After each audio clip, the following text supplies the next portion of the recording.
Šta je piramida ishrane, koji su njeni veliki nedostaci i kako uopšte da se hranimo zdravo. Danas pričamo o tome, ja sam Nebojša i tu sam da vam pomognem oko brige o zdravlju i o vašoj seksi liniji. Piramida ishrane je jedan alat koji se koristi već dugo vremena, već je zastareo, ali ono što je najbitnije da ćemo do kraja ovog videa objasniti kako da koristite, ajde kažemo, lak način da se hranite zdravo, a prema novim naučnim saznanjima. Zato obavezno ostanite do kraja.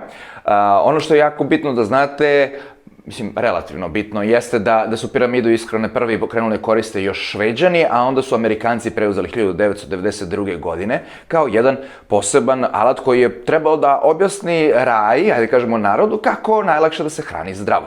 Suština je u tome da su na police piramide, jel tako, koji ćete vidjeti dok ja ovo pričam, stavili, odnosno poređali vrste namirnica koje bismo mi trebali da konzumiramo i da očuvamo svoje zdravlje.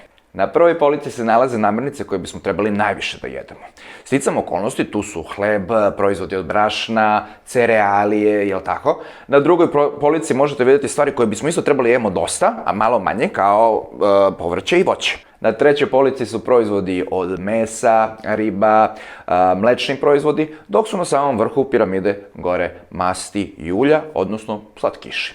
E sad, fore što ovih piramida ima dosta i svaka država ima mogućnost da napravi svoju piramidu i svoje neke preporuke kad je zdrava hrana u pitanju, tako da jednostavno možete baciti pogled dok ja ovo sve pričam, pa prikazat ću vam neke od njih. Imajte u vidu da je piramida ishrane, odnosno zdrave ishrane, proizašla iz onog vremena kada je bilo no fat moda, jel tako? Kada smo smanjivali masu od straha od holesterola, a da bi se to na kraju ispostavilo kao jednostavno pogrešno uputstvo narodu šta da jede i šta da smanjuje, jer smo došli u situaciju da smo mnogo povećali količinu šećera koji se pre svega ogledava u ovim proizvodima koji se nalaze na prvoj polici. Naravno, neki preteruju sa slatkišima, neki preteruju sa grickalicama, ali sve u svemu bitno je napomenuti da je piramida zdrave ishrane prevaziđen koncept.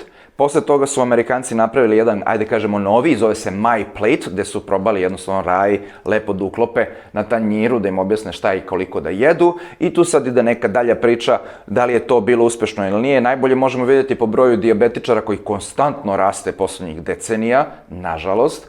Ali, eto, tu smo da probamo da napravimo neki zaokret i zato vam dajem moje razmišljanje, odnosno koncept ili ti metod za najlakšu moguću percepciju toga šta da jedemo i kako da jedemo. Ako hoćete da jedete zdravo, onda je vrlo prosto.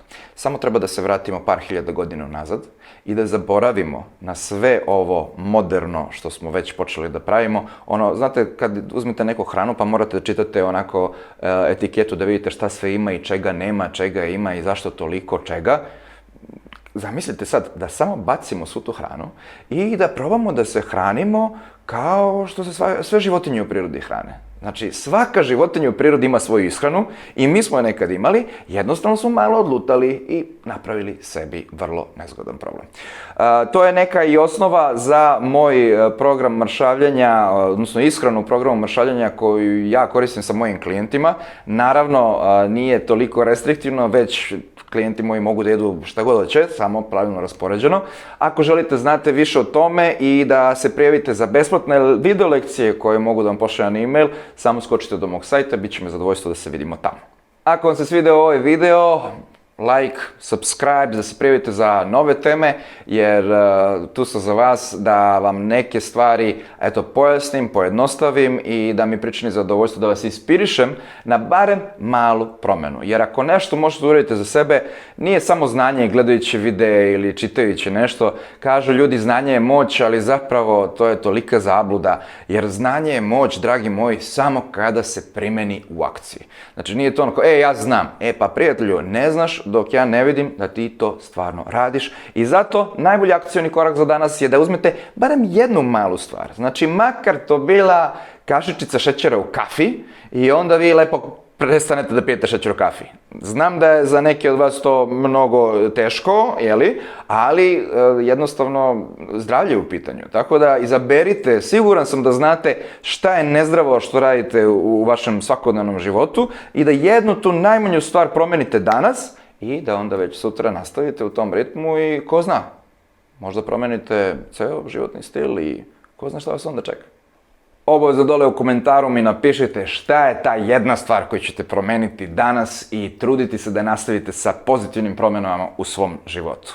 Ja vam samo mogu predložiti da pogledate video o zelenom čaju, jer je to najzdraviji čaj koji vam također može pomoći oko mršavljanja, a vi do sljedećeg gledanja budite mi legendarni, živite život punim plućima, ne skidajte osmeh sa lica i da čekam da se vidimo opet.